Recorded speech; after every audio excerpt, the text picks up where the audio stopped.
Greetings and welcome to the first ever Voxcast Publique, broadcasted through VoxLink for the over 10 billion indentured servants in and around the phallic majesty of the Imperial Palace.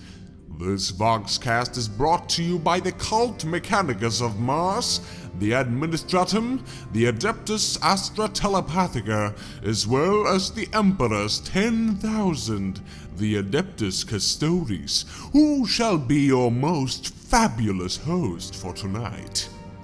For this Voxcast, you will need to prepare yourself for magnificence so intense, I have to warn those with chronic cases of mortality to instead tune your frequencies back to that of your local workstations. The Adeptus Custodes are not liable for any clutters of combusted human matter of any kind that may be the result of listening in on this VoxLink. Discretion is advised. Now, as you might expect, today I shall be speaking to the very master of the Imperium, the one and the only Man-Emperor of mankind. As of recently, the illustrious golden throne upon which he has sat for over 10,000 years has had a so-called text-to-speech device installed into its framework, which allows him to carefully manipulate the ancient microscopic remnants of his own flesh that has remained around the stasis field encapsulating his eternal body for millennia, allowing him to speak to us once more. In this, the very first Voxcast, I shall speak to him about a very peculiar book that we, his custodians, unearthed during an operation into some clown library we found. During our investigation into this library, we found books ranging from screaming demon tomes to Tao smutch, which our Captain General surely enjoyed considering all the manky golden tissues we also discovered. Shout out to him, by the way. Emperor Man misses his kitten so very much. But back on topic, however. There was one section of this library we strode upon which contained files upon files of historical records, many concerning Imperial history. These records were very different. The events recorded within the pages of these tomes are so specific, so daunting in their attention to detail, that it is almost as if they were written by a creature of omnipotent knowledge, recounting both legendary and forgotten events of Imperial history with uncanny accuracy. The only man I can imagine having written these would be the Emperor himself. If not, I will quite honestly be terribly confused about the origins of these records. And while we are at it, I'd also like to discuss a particular record I found with him, but more about that later. Now, sit back, relax, grab a bag of foam, and... Actually, never mind. Go back to working, you lazy knucks. You shall only listen to this for the purpose of expanding work morale and attaining some context while you still get to lead your sterile, unfabulous lives, especially after that whole Rogue Inquisition fiasco.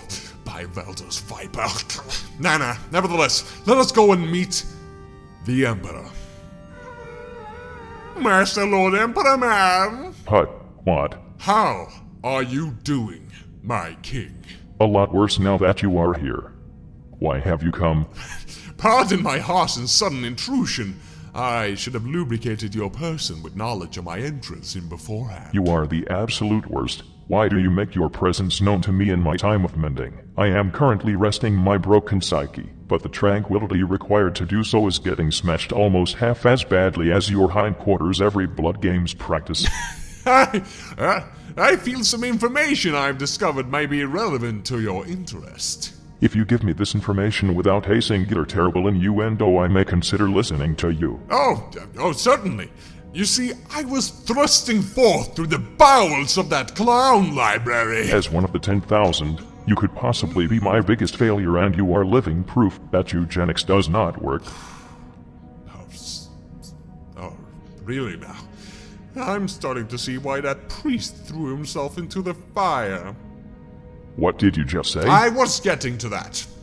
I was sliding around its hallways when I came across a section of the library containing loads upon loads of Imperial ejaculature. What are you talking about, you fucking oil The fan? library was full of historical records, many about Imperial history. So what? We have libraries too, you know. Yes, but these ones are different. How so? Many of these stories are written anecdotes, but it is like they are out of a fantastical tome of fables containing such insight that it could impossibly have been recorded and written by an external figure. Yet, it seems like they were. Sometimes these books are told from a first-person perspective, sometimes from a second or a third. They all detail events of Imperial history to an extremely incisive and honestly uncanny degree. How do you know said books were not written by the ones to have experienced these events? Well, sir, this could perhaps be the case, but if so, may I ask, have you ever written a story called The Last Church under the alias of Graham McNeil? No. Oh, well, if so is the case, there's some form of mischief going on. This would certainly sound incredibly interesting if it were not for that passive-aggressive reference you made earlier on. Tell me of this priest before I devise manholes in a throne room floor by smashing you through it. Manhole! Stop. Pardon me, you see, my mind happens to have been swallowed whole by this particular story. I have been lounging in its balmy insides and probed it of all its little secrets. You are the worst. I have done so for the last hour and 28 minutes. This particular record is called Tales of Heresy. It claims to feature events recorded by peculiar figures such as Dane Abnett, Gainthorpe, Graham McNeil, and Jameis Swallow, amongst others. For no doubt being carried by elder chroniclers, these are highly peculiar names. Well, except the last one. Is that Angron on the cover? It would seem so, yes. The highest form of irony is that I am fairly certain he never ever cared for the act of reading, or how letter functions, or how to hold things that cannot handle grip pressure of 2,000 kilograms by square centimeter. If I'm not mistaken, he instead highly enjoyed watching sitcoms. Nevertheless, what does this book have to do with the martyred priest? I grow tired of you prolonging this. Fine. I want you to read this tome from page 275 and onwards. Fuck no. I ain't doing the readings. You're the caretaker. Read it for me, bitch. Certainly, but before that, let me summarize the setting of the story for our uninformed listeners. Our what? The events of the following record takes place towards the end of the Age of Strife, which you also may know as Old Night. It was the worst time to be a human on Terra, or Earth, as it was known as at the time. It truly was.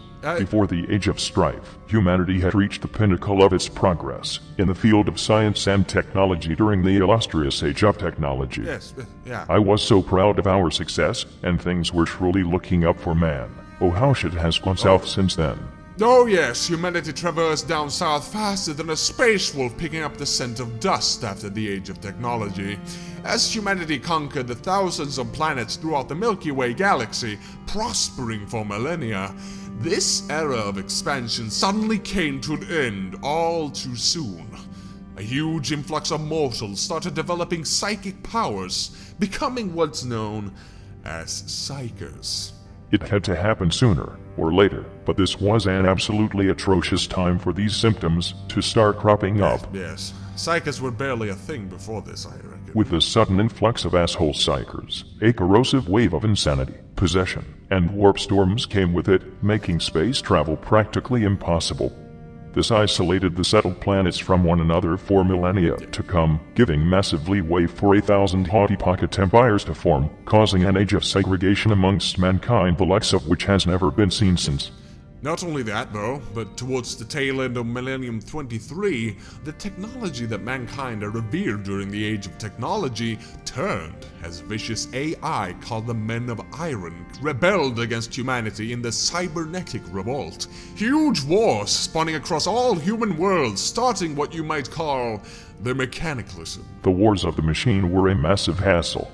The state of conflict went poorly for Terra. It was completely isolated by warp storms, as usage of warp space to travel faster than light became dangerous, and eventually an impossibility, and with Terra's over-reliance on technology to survive in the first place, this anarchy proved too much for its inhabitants as they spiraled into barbarism, superstition, and wanton slaughter.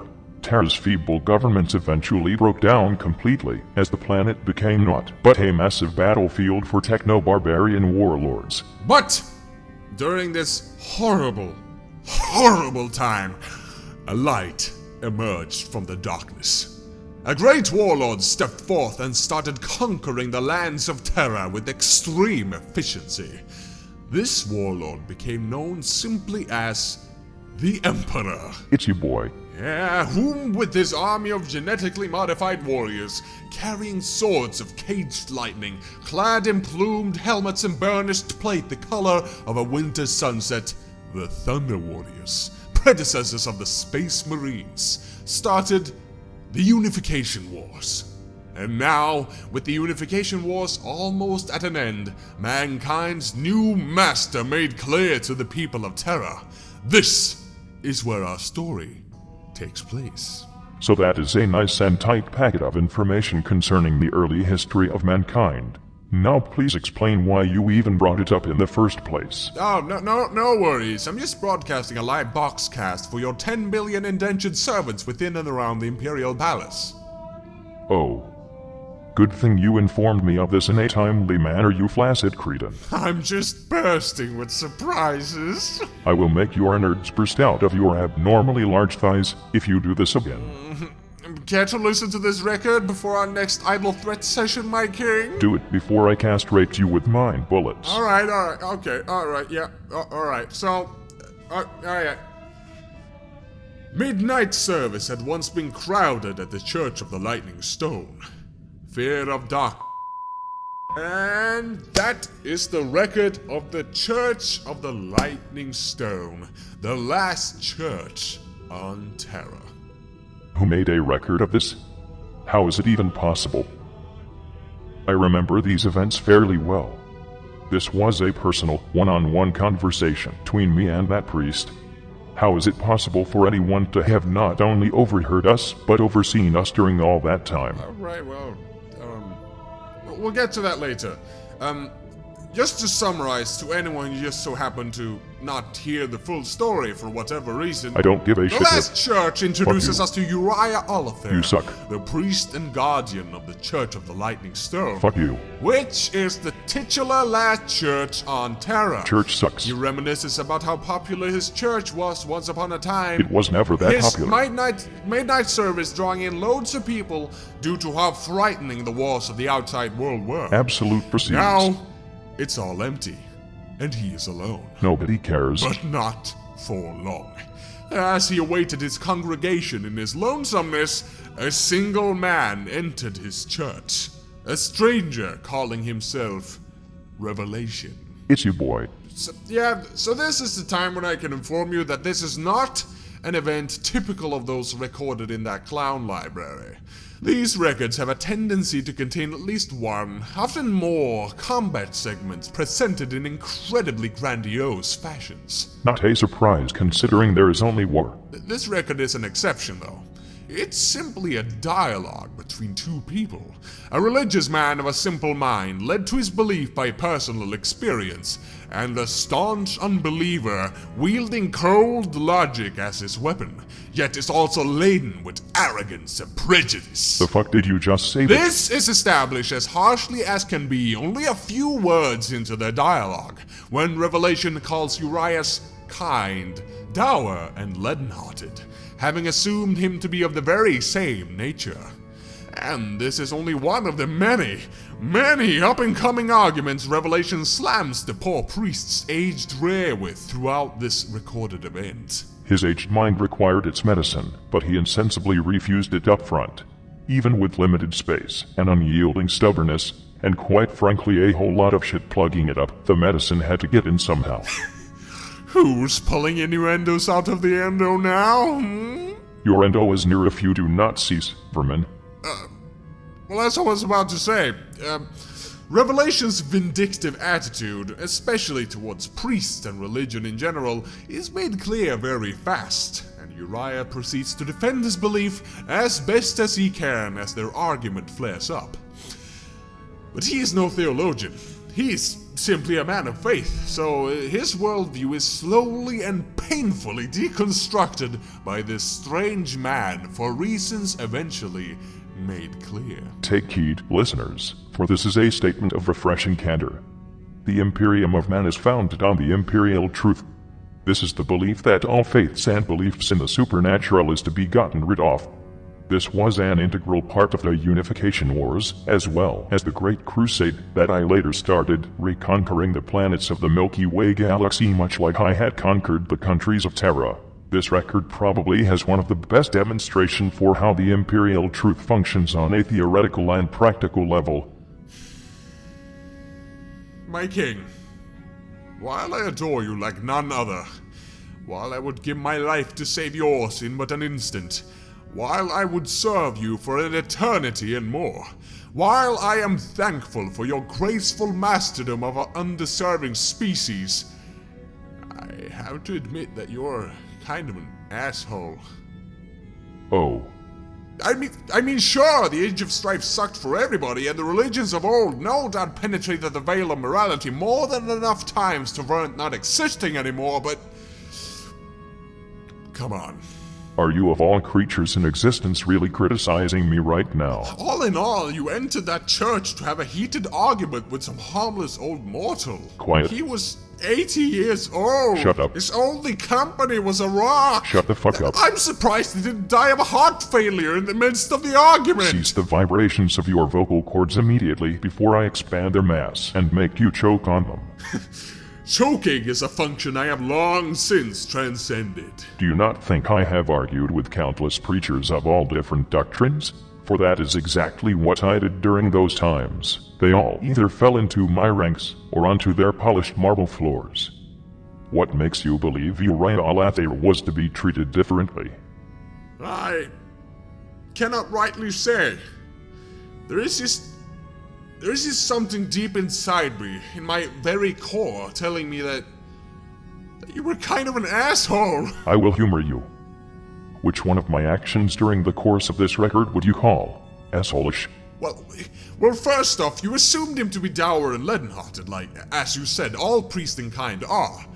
Those were amongst your very first words to him. Priests are prejudiced by nature. I do not see why I should not return the favor in kind. That is kind of an asshole thing to say. I still cannot get over the fact that you, of all sentient life forms that have ever existed, are currently criticizing me. You never told Ecclesiarch Decius he was dour and leaden-hearted. He and his erogenous dong-top are honestly pretty nice, and I'm sure you agree with me on that. Just like Uriah, I gave him a second chance, but unlike Uriah, Decius didn't decide to throw a fish right into an inferno. I think that might be because you didn't decide to light the ecclesiastical palace on fire after converting him. That would be incredibly wasteful.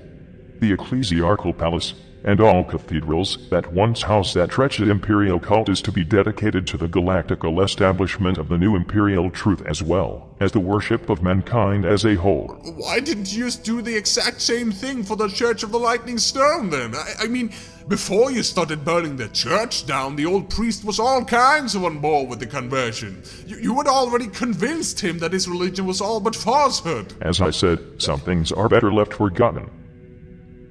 Well, Gilliman would probably fight you on that. He likes his old cultural vestiges. I would brutally spank his behind as blue as his livery if he did. Lewd. No. Anyway, the second instance that really stood out to me was when you told of the atrocities his religion had wrought in the days of old. Like those holy men who killed a whole bunch of people while, well, for the lack of a better term, crusading. Yes, his religion was awful, barbaric nonsense influenced by the gods of chaos. What of it? Well, I just couldn't help but feel like your hypocrisy reached some form of climax when you told him the difference between the old crusades and your crusade. The differences. I know I am right. Yes, exactly. Are you really going to challenge me on this? No, but I am going to ask you why you didn't use your divine charisma upon his simple mortal mind to convince him your crusade was justified. That way he would have followed you no matter what. I did not wish for him to follow me blindly like he had done his false god. I wanted him to make the conscious, free choice of following me. Well, in that case, you could have at least pitched the idea of humanity conquering the stars to him a bit better. I mean, if you didn't mention the whole crusade thing and told him he'd get first-class seats on the Bucephalus as it traveled across the solar system for the first time, then maybe he would have followed you. He was clearly a traveler at heart, and spending his last days traveling a new frontier would have surely given him the peace he sought. Maybe you could have thrown in some liquor in the dealer's room. I don't know. Are you then suggesting I should have given this privilege to all preachers of Terra? Cause son, let me tell you how logistically screwed that suggestion is, and how logistically vacant your fucking skull is. No. Just the ones you liked, I guess. The ones with potential. I do not follow. Well, to be quite honest, you and Uriah got pretty friendly at times. It was actually quite cute, and I'd totally ship that ship if it hadn't sunk already. Well, to be fair, yes, he was admittedly all in all rather pleasant for a priest. And he gave me free liquor. The only spirit you'll ever believe in, eh? My second secret project has always been to awaken the immaterial god of alcoholic spirits. I would be amongst its most fervent followers. Oh. Alas, I cannot deny that the novelty of having the last priest of the last church join the newly founded secular imperium would have been somewhat of a jouissance. If I had known him prior to his brainwashing, I am sure his statue would be mounted somewhere here on Terra.